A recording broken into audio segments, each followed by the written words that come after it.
Wow, आज जंगल में picnic का दिन है। सिर्फ मैं और मेरी गाजर। अकेला पिकनिक मतलब फ्री खाना। अकेला पिकनिक मतलब फ्री खाना।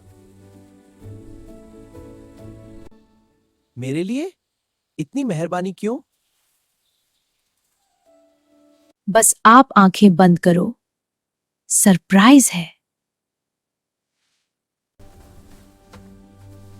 सरप्राइज या ट्रैप? लोमड़ी और फ्री पार्टी, कुछ तो गड़बड़ है।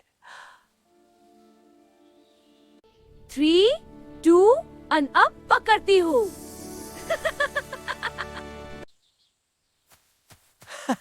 अरे मैं यहाँ हूँ। मैं जल्दी पहुंच जाऊंगा। मुझे दो दो खरगोश क्यों नजर आ रहे हैं? फ्री पार्टी का मजा आया? ठीक है, मैं तुम्हें खाना चाहती थी। मुझे पता था, इसलिए मैं रेडी था। चालाकी करोगे तो उल्टी पड़ेगी। शायद मुझे सुधर जाना चाहिए था। चलो अब असली पिकनिक करते हैं, बिना ट्रैप के।